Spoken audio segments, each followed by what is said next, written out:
Everybody, good evening, good evening. Welcome to Books and Books. Thank you so much for joining us this evening for this very special adventure and for a great treat this evening. But before we do get started officially, I'd just like to give everybody's attention to our Books and Books newsletter.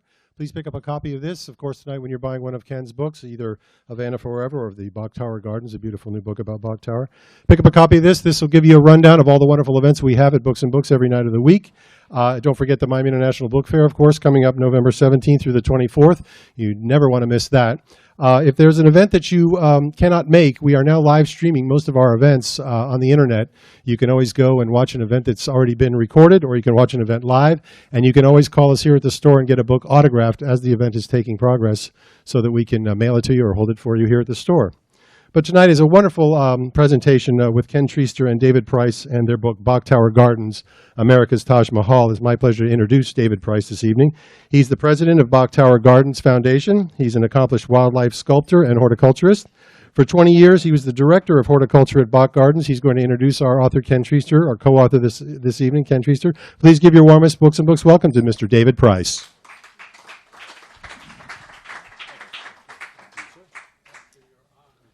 Well, thank you all for coming tonight. Again, my name is David Price, president of Bok Tower Gardens, and I've been at the gardens for about 26 years, director of horticulture for 20 and president the last 6. This is a special book about a special place. How many people out there have been to Bok Tower Gardens? Oh, great. If you haven't been, it's a bird sanctuary. It's a sanctuary for people. It's a tower, a pink marble tower set on a mountain in Florida, 298 feet above sea level. This book, I was co-authored it with Ken, and Dan Ford did the photography in it. And it's absolutely gorgeous photography, both of the gardens and of the architecture. The foreword of the book was written by Derek Bok. He's Edward Bok's great-grandson. And the afterword was written by Senator Bob Graham. It coincides with our 85th anniversary. The gardens were dedicated in 1929. Also coincides with Edward Bok's 150th birthday. The garden is set among rolling hills of central Florida and surrounded by natural areas. The carved stone of the tower is caressed by the flora of the land. The book depicts both the architecture and the garden, which is a perfect marriage of nature and architecture. Today it's a National Historic Landmark. It was created as a sanctuary for both man and nature, and for the last 9 decades has been managed by the board and the staff. They've preserved and protected the original mission of the institution. The book tells the fascinating history of the place, but also of the men who made the garden and designed the garden. It's a perfect marriage of architecture, nature, agriculture, and the designed gardens. It also tells about the influences that were going on at the time that influenced the designers of the gardens and the tower. Nothing is created in a vacuum, and the 1920s were a time of change and upheaval. And what Edward Bok sought to create was a timeless place that spoke to the spirit of man, and we hope this book conveys that spirit. So with great pleasure, I want to introduce Ken Treister. Many of you who know him, some of you who may not, but he has spent a lifetime creating and writing on architecture. He's an architect, an artist, a writer, a photographer, furniture designer, and gardener. He was awarded the Silver Medal and the Lifetime Achievement Award by the American Institute of Architects in Miami. And this year he received the Gold Medal from the American Institute of Architects, the Florida chapter, their highest honor. He has written 9 books on art and architecture, ranging from Chinese to Cuban to Mayan architecture to city planning. He has written and produced 4 documentary films for public television on history and architecture.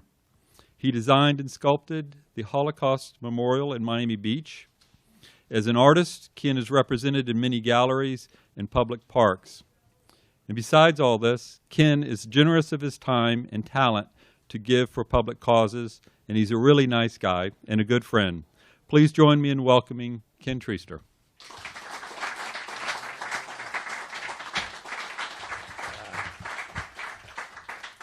Thank you, David. David is a wonderful guy, too. And he has a talented wife, and they're very good friends. And people ask me, because we lived in Miami all our lives, what is it like living in Winter Haven? It's actually the opposite. Miami is dynamic. Winter Haven is laid back. Miami is exciting. Winter Haven is very calm and peaceful. And it's good for us because we lived here for, trying to think, 70 years, and now we've lived in Winter Haven for 10 or so. But David is a horticulturist primarily, and a scholar, and he's members of all these national garden societies, and so a little bit of that rubbed off. And so we decided to write a book about Bach Tower. And when I was a kid, Bob Graham, by the way, this is what the book looks like. Bob Graham wrote the afterword. And he reminisces that when he was a kid, he came up here with his family. And by the way, I got to tell you an anecdote. Norman Liphoff's here, my brother-in-law, and Bob Graham asked him, I think, when he got out of college to be his assistant or something, and Norman went on to greater heights. But Bob Graham became a senator and a governor. But anyway, he reminisces that he came to Bach Tower every summer. And I remember as a kid, when you lived in Florida, you went to Bach Tower. That was part of being in Florida. And we'd go up there and see that, and then Cypress Gardens was there in the water shows, and it was an important thing. Now there's so much, other things going on in this world of Disney and all the others that Bach Tower isn't quite as well known as it should be. But the book, my only interest in this was to make the world realize what a treasure we have in Florida. So that's the sort of the kernel, the essence of why we wrote this book. And Dan Forer is a great photographer, and was, and he's here. Dan, maybe you'd stand up for a second. And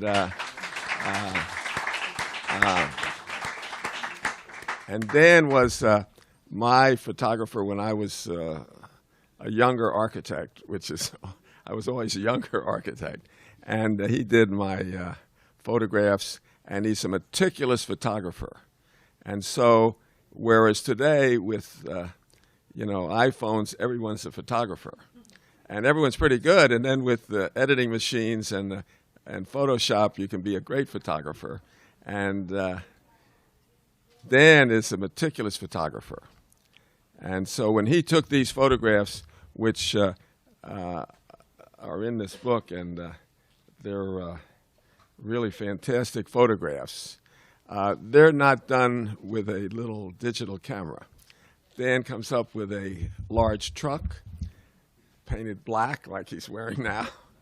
It's full of tons of equipment.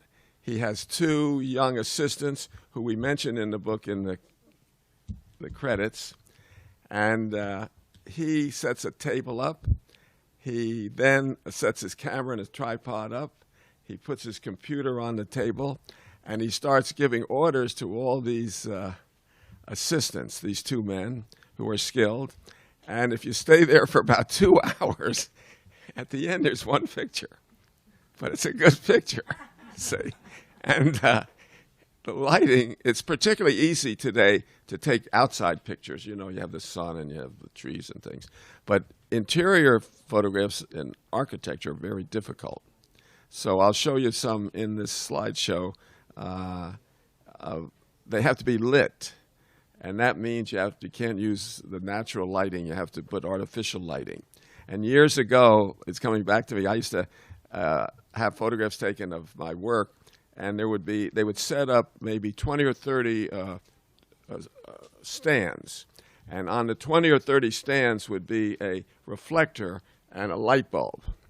And they would take 2 or 3 trial photographs to then adjust the lighting.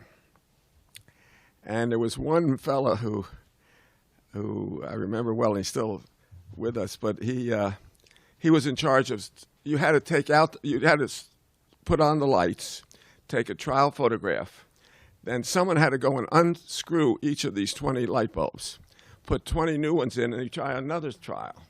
That went on for 3 or 4 times. And there was one fella who was the assistant who changed light bulbs. And one day he said, when he was changing light bulbs, he said, "Mr. Treister, will you and your wife come out for dinner?" And I said, "Helene, we're going to, it can't be very wealthy, and it can't be but a simple house and a simple dinner. We're going to honor him, because we're big shots, and go to dinner." So he gave us the address in South Miami, and we drive up to this estate, this huge gate and walled-in estate. I said, he must live in the servants' quarters. And we went in. It turned out it was his home. He had a fabulous home, and he had his photographic studio, which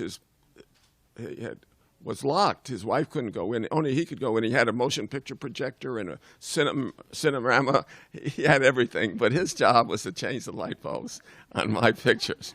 Now, Dan today has 2 assistants that do it. Without the light bulbs, they do it electronically. But it just happens to come back to me, and I want to congratulate Dan on the book, because the best thing is to see Bok Tower. But if you buy the book, what 90% of the people do is look at the pictures. 10% read the captions. Maybe 2% read the text. The text takes 5 years. Photographs took 2 or 3 years. And that's a story of a cocktail table book. But this book has a little of everything. So with that introduction, I thank Books and Books for having us, and you to come. And I'd like to show you now just some excerpts from the book to give you a feeling of what is in here, and I'll try to explain it. And I want to say Arva Parks is here, who has started a museum. You can start a business, which is easy. To start a museum, she's a great historian, a great author, and she has the Coral Gables Museum next door, and she is one of the most famous and outstanding people in our community, and I thank you for coming, Arva. And she was on the board of Bok Tower with Governor Graham and others. So it's really, I'm really honored for you to be here. So with that, we'll turn off the lights, and we'll see this.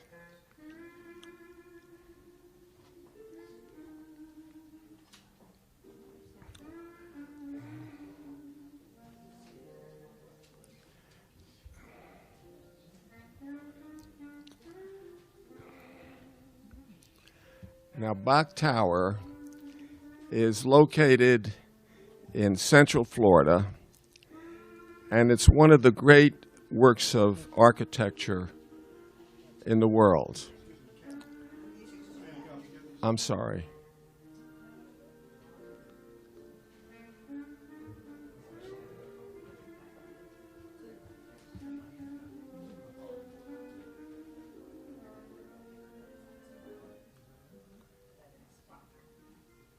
Well, I don't want to have an argument on the beginning of my slideshow, but put it up a little higher. I don't like it that quiet. If you don't mind, Charles, move it, then I'll talk into the mic a little better. So I apologize. This is a story. Yeah, I apologize, too, with the lights. Do we need the lights on the corners here? Can we turn those off? I don't want to be in the picture, and I don't want the audience in the picture. Yeah. This shows that it's live and spontaneous. You know, everybody could have a rehearsed presentation, but this is spontaneous. But anyway, let's go back to the beginning of Bok Tower. Bok Tower is located in Central Florida, on what's called the Lake Wales Ridge. And the Lake Wales Ridge, millions of years ago, was an island, a chain of islands in the sea, until Florida was created. And then in that central part of Florida, a residential community was built during the Florida boom called Mountain Lake. And these are photographs of the homes at Mountain Lake. And Edward Bach was one of the most influential men in the world, and probably the most influential man in America. And he was told and came here and built a home in Mountain Lake. It's still there. It's a very beautiful subdivision of wealthy people who came in the wintertime and loved Florida. And Florida was being invented almost at the turn of the 19th century. And he hired Frederick Law Olmsted Jr., who was the outstanding, most famous landscape architect of the day, to design a garden and a tower. And this is a pointillism drawing of the tower. And I'm just going to let you look at it for a minute. If I could ask Steve again, the music has sort of disappeared. And as part of our spontaneity, we're going to increase the music. Go back to what you had originally, if you could. And, well, this is a line. I've been through a lot of lectures with you. This is starting a little bit rough, but I apologize. And can you hear the music? Okay. Okay. I'm going to talk, but I want everyone to get in the mood, because Bach Tower, there's one word that represents its beauty.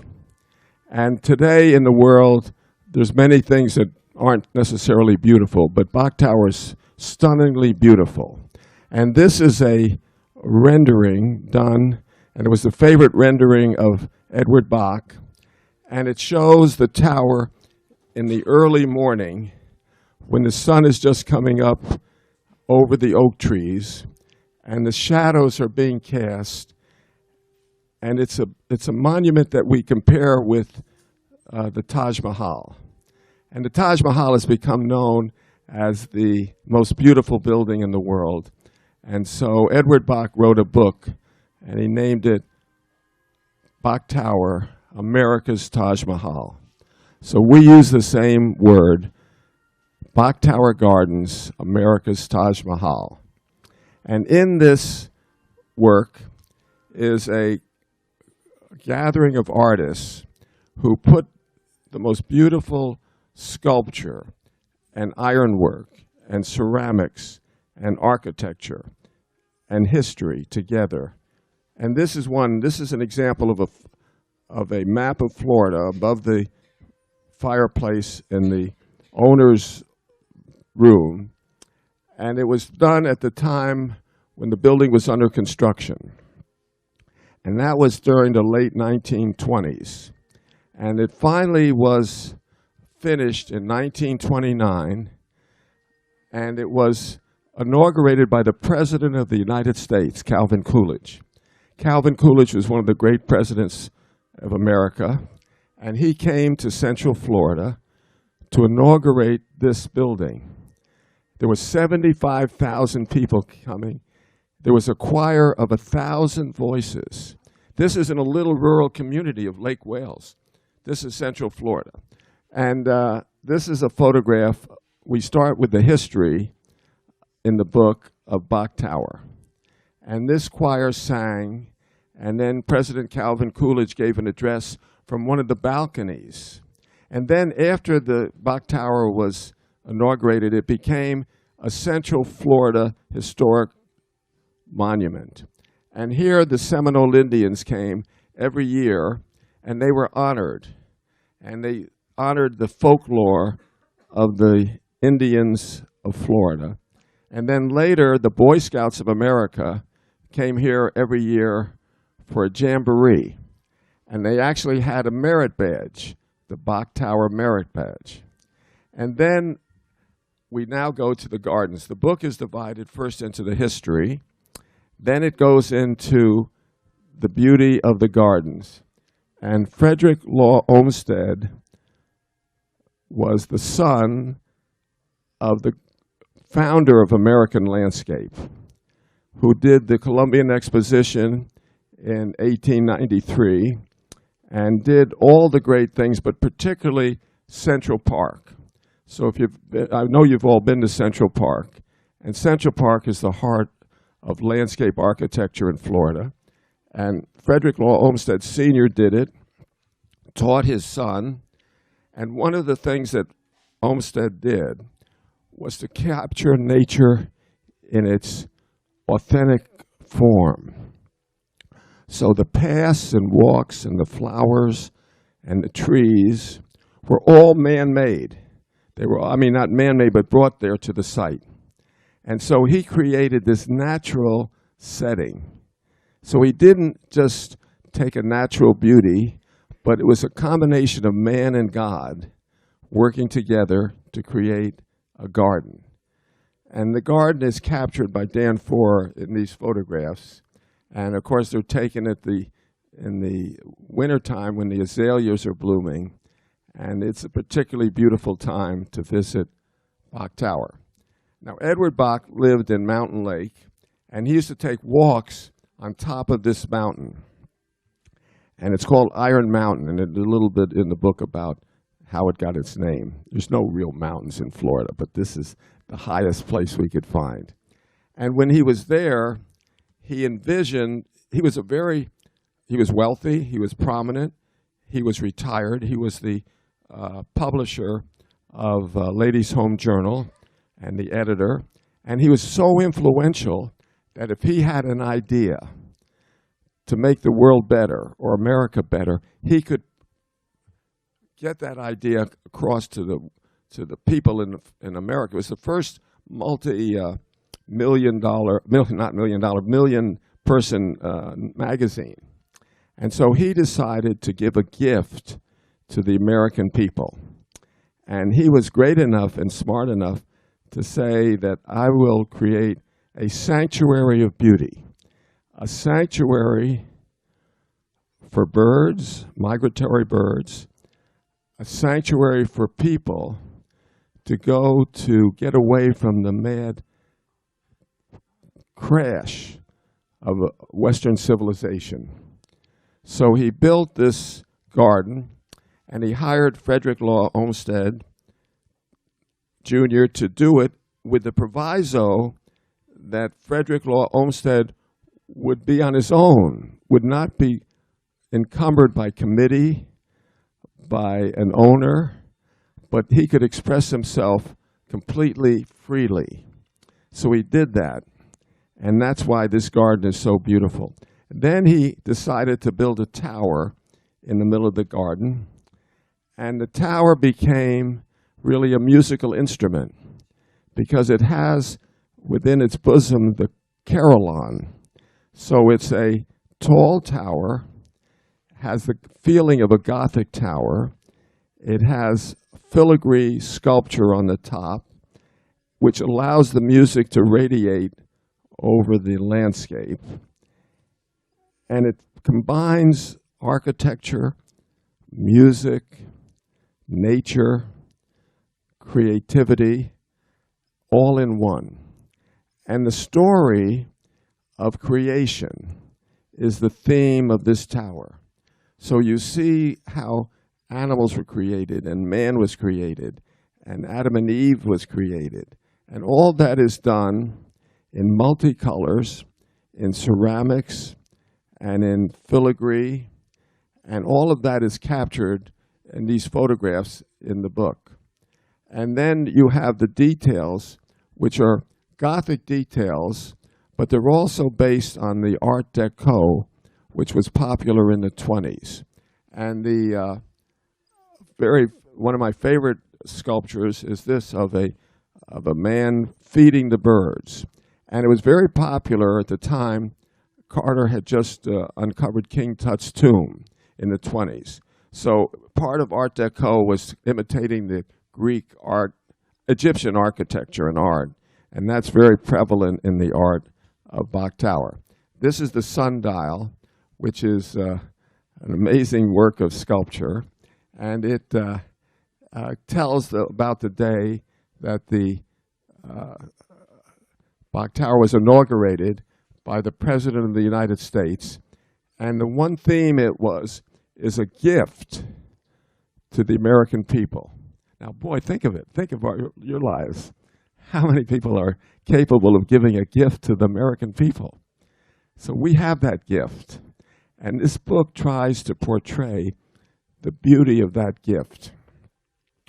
Now, in front of the tower is a reflection pool. And then as you look at the tower, it's multifaceted, so it catches the sun and the shadow, and it's covered in Georgia stone, granite, and Florida keystone, a stone that came from St. Augustine. And then it's embellished by this sculpture. And then Samuel Yellen was one of the great iron workers, and these are some birds that are chirping. They're chirping today. And in this book, you'll hear them chirp. See? And then you go into this founder's room on the first floor, and it has this Gothic door. And then this, again, Yellen, who was a master at ironwork, did this magnificent hammered brass door that tells the story of creation.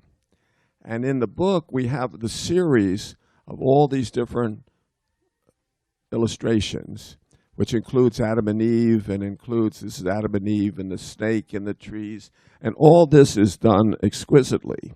And now you have to imagine that you're an artist given freedom, but you're told to be part of a group of other artists, and they have to weave this art into the fabric of a room, of a building.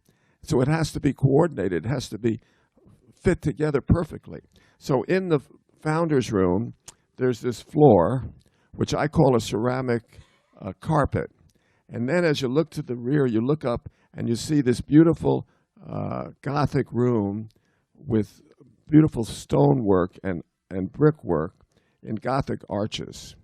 And then when you look down at the floor, you'll see the Art Nouveau ceramic.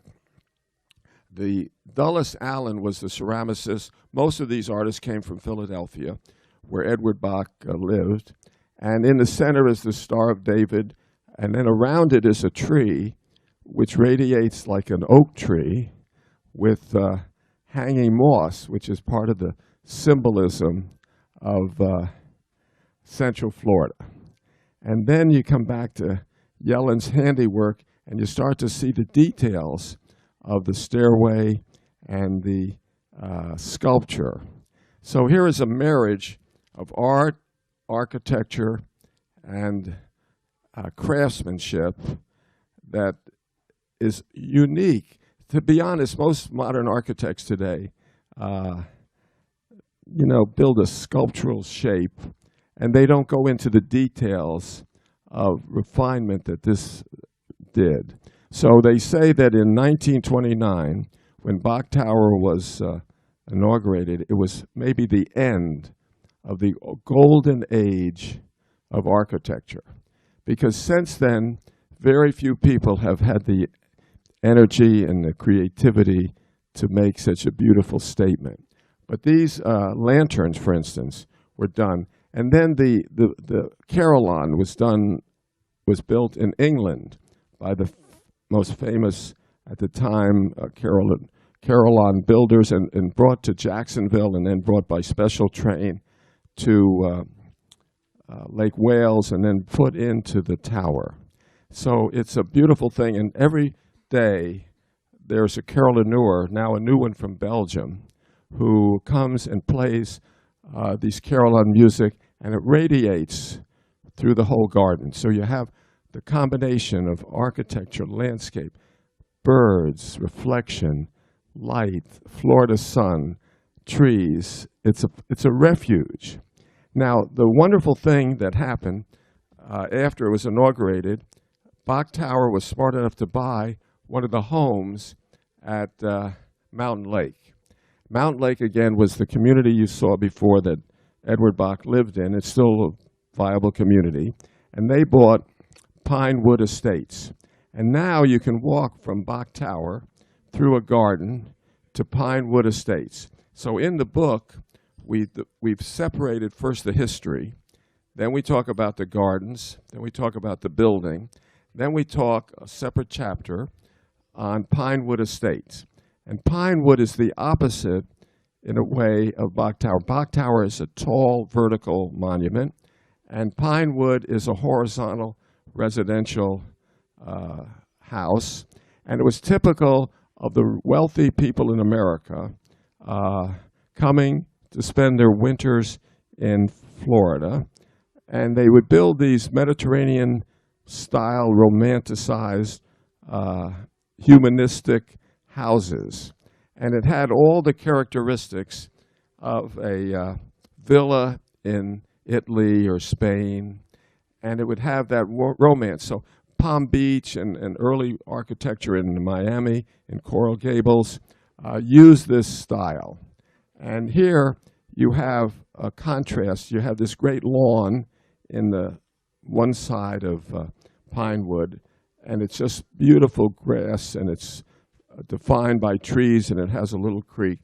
And then you have on the other side a very small garden. And in architecture, you usually try to juxtapose things so that one intensifies the other.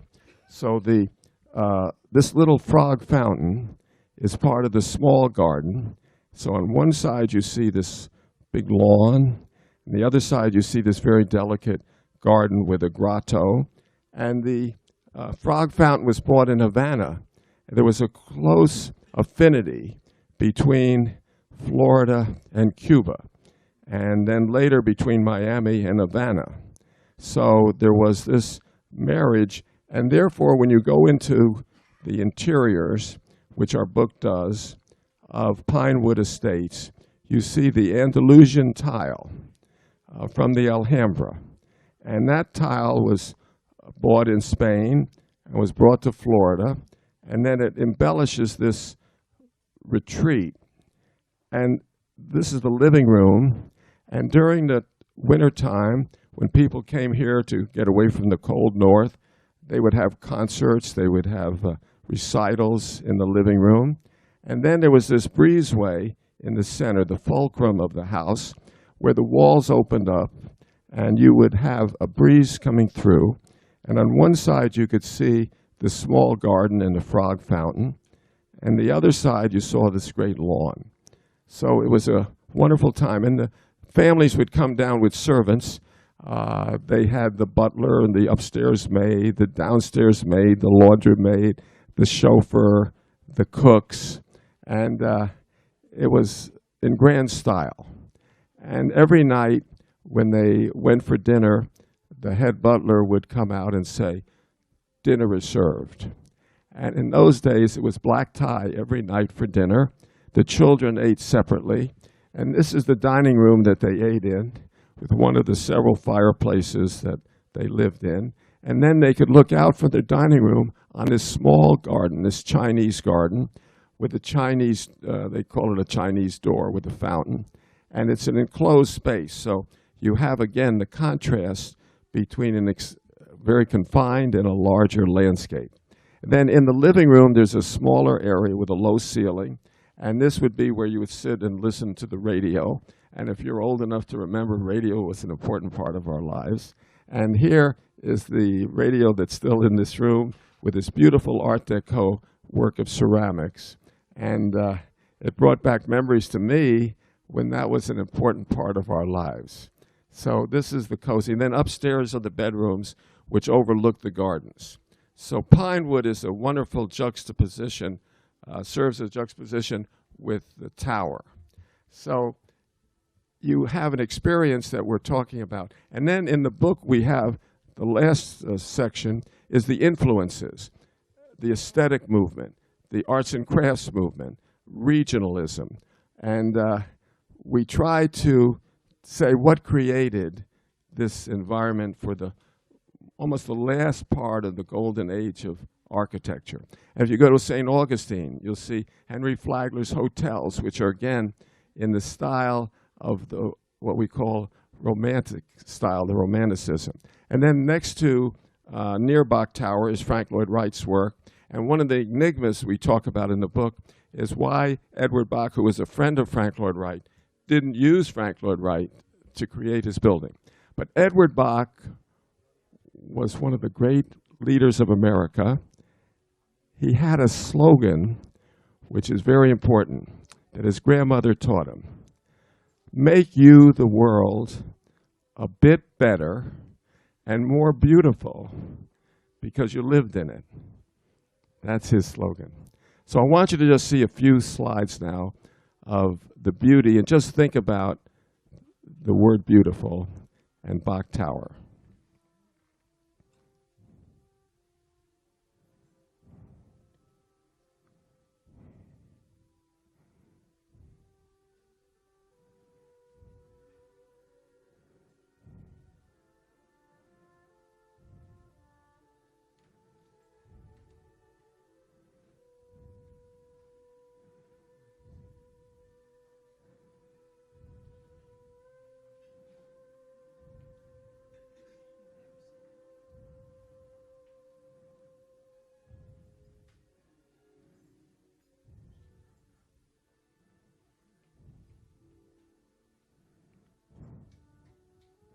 Thank you very much.